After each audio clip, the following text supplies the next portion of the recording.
Seruput kopi dulu, Lur. Tarik napas. Dengarkan baik-baik, karena cerita ini agak liar, tapi sangat menarik buat TNI AU. Beberapa hari terakhir, kita memang dijejali kabar tentang rencana Indonesia mendatangkan jet tempur ringan M346F Block 20 dari Italia. Banyak yang kaget, banyak yang pro, banyak juga yang skeptis. Tapi sebelum debu itu benar-benar turun, muncul lagi satu informasi yang jauh lebih mengejutkan. ASS dikabarkan akan membawa paket Aggressor Squadron berbasis MiG-29C dan MiG-29UB untuk Indonesia. Nah, ini bukan sekadar beli pesawat bekas atau sekadar tambah skuadron tempur biasa. Konsep yang ditawarkan adalah Dedicated Aggressor Squadron, unit khusus yang tugasnya bukan untuk berperang di garis depan, melainkan untuk berperan sebagai musuh dalam latihan tempur udara yang realistis. Kalau kita lihat negara-negara maju seperti Amerika Serikat, mereka sudah lama punya Aggressor Squadron.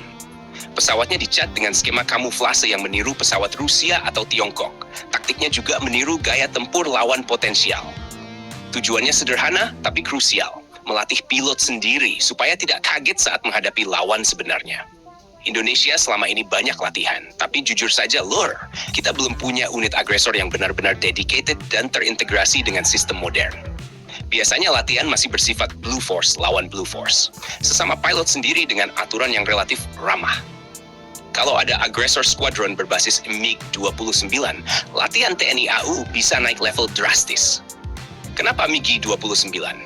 Karena pesawat ini mewakili karakter tempur udara yang berbeda dibanding jet barat. MiG dikenal gesit, punya profil aerodinamis yang agresif, dan taktik khas Soviet style yang mengandalkan kecepatan, manuver tajam, serta pendekatan pertempuran jarak menengah dan dekat yang brutal. Dengan MiG-29 sebagai agresor, pilot TNI AU yang terbang dengan F-16 Su-27 atau nanti mungkin M346 bisa merasakan simulasi menghadapi lawan timur tanpa harus benar-benar berhadapan di medan perang. Yang menarik, paket SS ini tidak hanya bicara soal pesawat berawak. Dari informasi yang beredar, MiG-29 ini akan diintegrasikan dengan Unmanned Aggressor High Subsonic Aerial Target, drone target canggih yang bisa berperan sebagai musuh virtual sekaligus nyata dalam latihan. Artinya, latihan nanti bisa bersifat manned-unmanned combat training.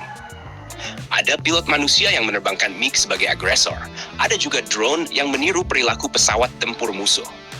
Ini membuat skenario latihan jauh lebih kompleks dan mendekati kondisi perang modern. Bayangkan, Lur, satu formasi F-16 TNI AU harus menghadapi MiG-29 yang dikendalikan pilot agresor plus beberapa drone yang bermanuver seperti jet tempur. Radar, taktik, koordinasi, dan pengambilan keputusan diuji habis-habisan. Ini penting karena perang udara modern bukan lagi soal siapa paling berani, tapi siapa paling siap, paling terlatih, dan paling adaptif. Sekarang, kita juga harus jujur melihat kondisi TNI AU saat ini. Jumlah jet tempur operasional kita belum ideal. Kita masih kekurangan unsur pendukung seperti AWACS, tanker udara MRTT, dan jaringan komando tempur yang benar-benar seamless. Di tengah kondisi itu, langkah menuju Aggressor Squadron terlihat ambisius tapi juga strategis. Alih-alih hanya menambah pesawat tempur, Indonesia tampaknya ingin memperbaiki kualitas pelatihan dan kesiapan tempur. Ini logika yang mirip dengan negara besar. Lebih baik punya pilot yang sangat terlatih meski pesawat terbatas, daripada banyak pesawat, tapi pilotnya minim pengalaman tempur realistis. MiG-29 CUB yang ditawarkan kemungkinan bukan varian terbaru. Bisa jadi ini versi modernisasi dengan avionik diperbarui, sistem latihan terintegrasi, dan mungkin kemampuan simulasi tempur yang lebih canggih dibanding versi lama. Skema kamuflase yang terlihat di gambar, hitam, abu-abu, putih, jelas bukan kamuflase standar TNI AU.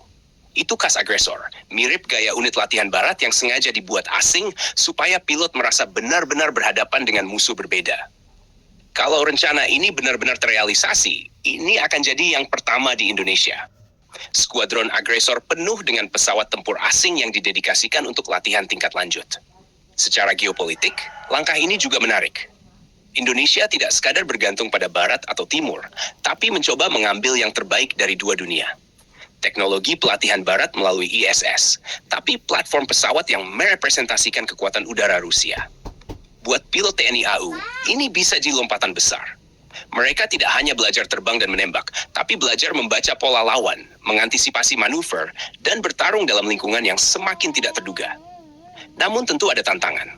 Operasional MiG-29 butuh logistik, suku cadang, dan perawatan khusus.